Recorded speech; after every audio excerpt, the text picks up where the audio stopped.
Do you remember the Arab Spring? At the time, it seemed like revolution was spreading. There was a genuine belief that democracy was going to be an inevitable byproduct of the internet. But that's not what happened. These companies have destroyed the internet.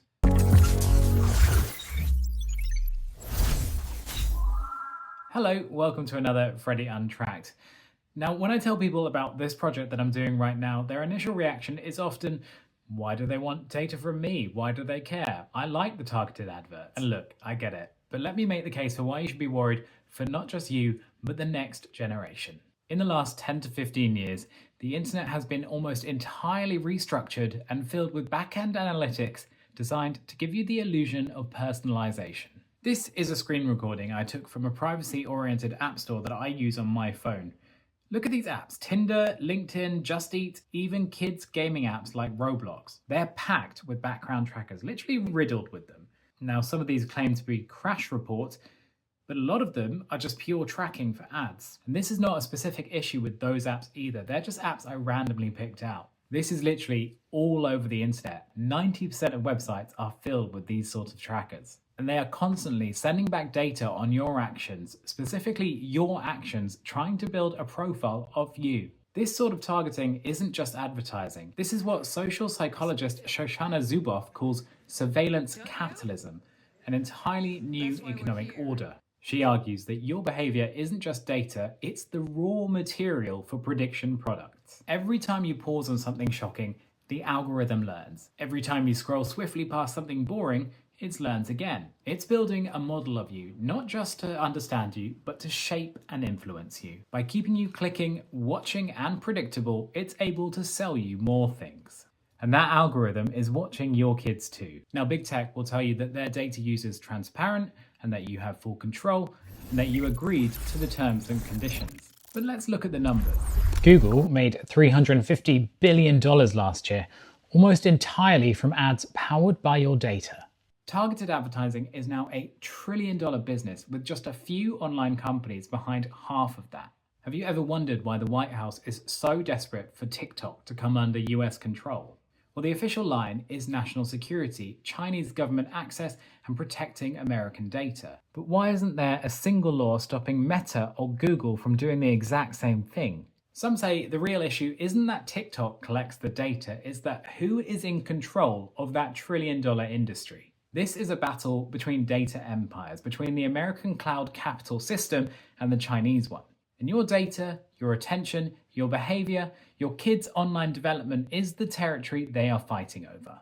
Big tech and your data is the new economy, growing industries with actual money. Now, Yanis Varoufakis argued in this Techno-Feudalism that after the 2008 crash, central banks flooded the system with cheap money, trillions in quantitative easing, and that money was used to grow these massive tech empires.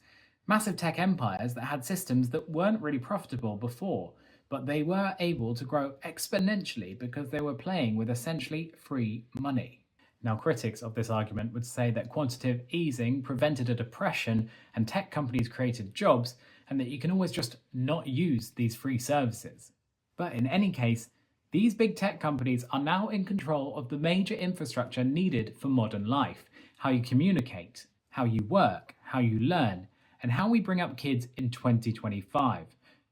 Just don't use them isn't really an option anymore. And whilst high streets are dying and everyone else struggles with the cost of living, the people who built these systems continue to multiply their billions and quietly prepare for societal collapse. We are more divided than ever. We're fed different facts, different outrages, different versions of reality, all tailored to maximize our engagement. How can democracy function when we're all served completely different realities?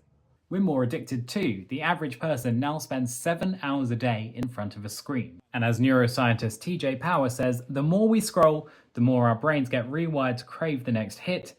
And these platforms are literally designed to keep us hooked, anxious, and distracted. We're trapped in dopamine loops engineered by the world's best behavioral psychologists. And we're more tracked too. Every moment of your waking digital and increasingly physical life is captured, tracked, and sold to. As Zuboff puts it, we're not the customers, we're the raw material. Your family doesn't have to live like this. A different internet already exists. It's just open source. For example, since I've switched to Firefox with uBlock Origin, I've blocked literally millions of trackers. I've started de-googling too. My mobile phone has a privacy-first operating system locking apps out of my data profile. My emails are encrypted properly too. They're for my eyes only. My searches aren't used to serve me adverts, and my calendar isn't training AI. And I'm not some weird Luddite living in a cave, I'm just using better tools built by communities. Because if there's little regulation on how much these big tech companies can do, we have to protect ourselves, and privacy is literally a human right. I've made this channel to document that process. Simple tutorials, practical steps, no conspiracy theories or tinfoil hats, and no dropping off grid. Because if our children's future is increasingly digital, shouldn't we make it a safe space? Follow me for simple ways to get you and your family untracked online.